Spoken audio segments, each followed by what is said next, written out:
श्री वृंदावन बिहारी लाल की जय। भगवान नारायण के चरणार बिंदों का ध्यान करता हुआ आज जानते हैं, आपने मुख्य रूप से सुना होगा भगवान के दो पार्षद कौन कौन से, जय और विजय। दो पार्षदों का नाम हर कोई के मुख से जान लिया जाता है, सुनने को मिलता है। जय और विजय दो पार्षद हुए थे भगवान के। अब इन दोनों ने ऐसा कौन सा कर्म किया जिसके कारण इनको भगवत का सानिध्य प्राप्त हुआ, भगवान के द्वारपाल बने। ऐसा कौन सा वजह थी, क्या कारण था, हर कोई व्यक्ति जानना चाहता है। मैं अध्ययन कर रहा था आज, तो मेरे को स्कंद पुराण में इसका उल्लेख मिलता है। बहुत अच्छी कथा है। भगवान के पार्षद और एक धर्मदत्त ब्राह्मण के संवाद है। ये धर्मदत्त जो ब्राह्मण है ना, वो भगवान के पार्षदों से पूछते हैं कि ये जो जय और विजय नाम के दो पार्षद हैं, इन्होंने ऐसा कौन सा कर्म किया जिनके कारण इनको भगवान का सानिध्य प्राप्त हुआ और हमेशा भगवान के द्वार पर खड़े रहते हैं। मैं भी ऐसा करना चाहता हूँ। मैं भगवान का परम भक्त हूँ, मेरे ऊपर भी भगवत की कृपा बरसे। इस प्रकार भगवान विष्णु के पार्षदों को पूछने पर कहते हैं, किसको, धर्मदत्त ब्राह्मण से कह रहे हैं पार्षद, यही ब्राह्मण देव। इनकी कथा इस प्रकार होती है कि जो जय और विजय है ना, ये एक तीर्ण बिंदु जो हुए थे, उनकी पुत्री कौन, देवहूति। तृण बिंदु की पुत्री देवहूति के गर्भ से ऋषि कर्दम के दृष्टि मात्र से ही ये दो संतानें उत्पन्न हुई थी।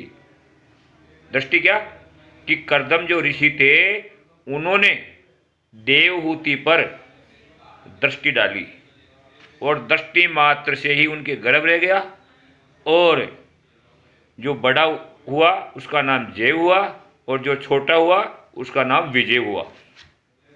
दोनों का जन्म होता है, अच्छे संस्कार से पलते बढ़ते हैं, गुरुकुल में आश्रम में विद्या धन वेदाध्ययन करते हैं और अच्छे प्रकांड विद्वानों में इनकी गणना होती थी। किसकी, जय और विजय की। इनका नाम भी जय विजय ही रहा। एक दफे की घटना होती है कि वहां क्षेत्रीय जो राजा थे, कौन, राजा का नाम था मरुदत्त। उन्होंने यज्ञ करवाया, बहुत बड़ा यज्ञ का आयोजन किया। उस यज्ञ को संपन्न करवाने के लिए इन्होंने इन दोनों वेद वेदांग में पारंगत विद्वान जय और विजय को भी आमंत्रित किया, और आमंत्रित करके जो जय नामक ब्राह्मण था उसको ब्रह्मा बनाया, यज्ञ का ब्रह्मा, और जो विजय नामक ब्राह्मण था उसको विजय बनाया, आचार्य बनाया, विजय को आचार्य बनाया। दोनों यज्ञ के ब्रह्मा और आचार्य बन करके उस यज्ञ को बड़े विधि विधान के साथ और बड़े सुनियोजित तरीके से उस यज्ञ को संपन्न कराया इन्होंने, क्योंकि प्रकांड विद्वान थे दोनों। और जब यज्ञ संपन्न हो गया, तब यजमान को स्नान आदि क्रियाओं से निवृत्त करके यज्ञ का फल प्राप्त करने के लिए जो संकल्प करवा करके वहाँ से विदा होने लगे, तो जो मरुदत्त राजा था उन्होंने इनको पर्याप्त मात्रा में धन दौलत दे करके इनको विदा किया। आचार्य को आचार्य के हिसाब से दक्षिणा दी गई और ब्रह्मा को ब्रह्मा के हिसाब से दक्षिणा दी गई। अब दोनों एक भाई थे, आश्रम जाते हैं, और आश्रम जाने के बाद जो बड़ा भाई था जय, वो कहता है कि आप आचार्य बने हो विजय को, लेकिन जो संपत्ति अपन दोनों को प्राप्त हुई है, इन दोनों को आपस में बराबर हिस्से में बांट करके अपन को आधा आधा करना चाहिए। लेकिन जो विजय था उन्होंने मना कर दिया कि नहीं, जो जिसको जितनी संपत्ति मिली है वो अपने पास रखे, इसको बांटने से कोई मतलब नहीं है, मेरे को जो मिली वो मैं रखूंगा, आपको मिली जो आप रखो।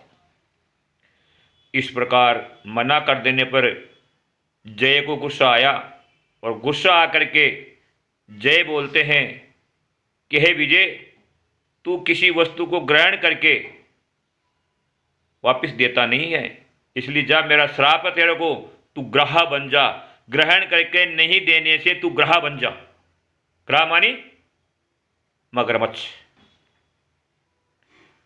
ऐसा श्राप सुन करके विजय को भी गुस्सा आया और विजय ने कहा जय से कि तेरी वाणी में इतनी निर्भीकता है, तू इतना मतवाला हो गया है, जा तू मतंग बन जा। बिना सोचे समझे श्राप दे रहा है, इतना मतवाला हो गया तू। मतंग, मतंग मानी हाथी, जा तू हाथी बन करके हाथी की योनि में चला जा। दोनों ने आपस में एक दूसरे को श्राप दे दिया। भगवान की भक्ति, परम भक्ति भगवान के, हमेशा अष्टाक्षर मंत्र का जाप किया करते थे। ओम नमो नारायणाय, ओम नमो नारायणाय, ओम नमो नारायणाय। इस मंत्र के इनके लगातार दोनों के जप कर चलते रहते थे। भगवान की परम भक्त थे और भगवान की कृपा इन पर हमेशा बरसती रहती थी। इस प्रकार दोनों आपस में श्राप देने के बाद दोनों को पछतावा भी हुआ और भगवान नारायण से प्रार्थना करते हैं कि हे प्रभु, हम दोनों से बहुत बड़ी गलती हो गई, हम दोनों ने एक दूसरे को श्राप दे दिया है। अब इस श्राप की मुक्ति कैसे हो, इसका उपाय तो आप ही बता पाएंगे। भगवान नारायण प्रकट होते हैं क्योंकि परम भक्त थे भगवान के, और जय और विजय को कहते हैं कि आप दोनों मेरे परम भक्त हो, इसलिए आप दोनों का श्राप निष्फल नहीं हो सकता। इस श्राप के कारण आपको इस योनियों में जाना तो पड़ेगा, लेकिन उन योनि के अंदर भी आपको मेरा स्मरण रहेगा और आप जिस प्रकार अभी जप कर रहे हो, अभी मेरा साधना कर रहे हो, मेरे को भज रहे हो, उसी प्रकार आप उस योनि में भी मेरे को भजते रहोगे और मैं जल्दी ही तुम्हारा उस योनि से छुटकारा दिला दूंगा, तुम्हारा उद्धार कर दूंगा। इस प्रकार उन दोनों को आश्वस्त करके भगवान नारायण वहां से अंतर्ध्यान हो जाते हैं। श्राप बस दोनों गंडकी नदी के अंदर जा करके जो जय था उस वन क्षेत्र में हाथी बना और जो विजय था उस गंडकी नदी के क्षेत्र में ही ग्रह बन गया, मगरमच्छ बन गया। दोनों जीवन व्यतीत करने लगे, समय निकलता गया और भगवत कृपा से दोनों को भगवान का स्मरण बना रहा। दोनों को मालूम था कि किस वजह से हमारा जन्म हुआ है और हमको क्या करना चाहिए। हाथी ने भी अपना परिवार बढ़ा दिया।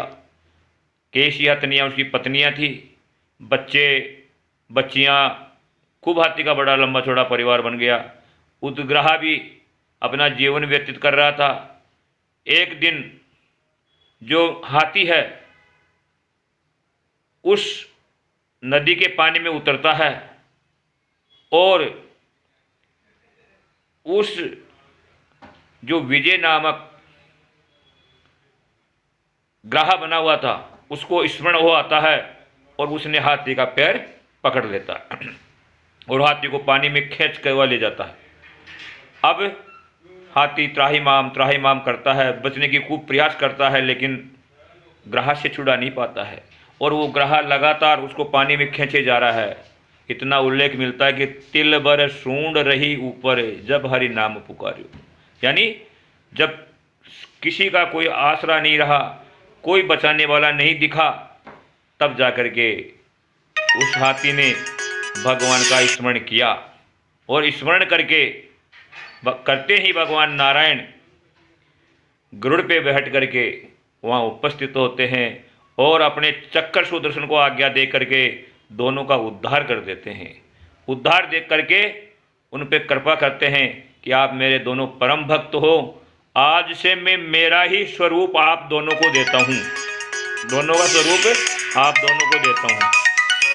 इस प्रकार जय और विजय को भगवान नारायण ने शंख चक्र गदा और पद्म धारण करवाए, गले में वैजंती माला धारण करवाई और अपना ही स्वरूप दे करके अपने द्वारपाल बना लिए। इस भक्ति के कारण जय और विजय द्वारपाल बने हरि के। तो भगवान की जो भक्ति होती है वो कभी भी निष्फल नहीं होती है। हरि नाम कभी भी निष्फल नहीं हो सकता। अतः उठते बैठते सोते खाते पीते, कलयुग के अंदर आरक्षण मिला हुआ है मनुष्य को कि आप एक जगह बैठ करके तपस्या नहीं करनी है। जब भी आपको समय मिले चलते फिरते सोते उठते बैठते भगवान का स्मरण करते रहो। कभी न कभी वो प्रभु आप पर कृपा अवश्य बरसाएगा। जय राधे जय गोविंद। आज ये मैंने आपको जय और विजय के बारे में बताया। कल कोई और भक्त की कहानी लेकर के आपके सामने उपस्थित होऊंगा। जय राधे गोविंद। जय बद्री विशाल।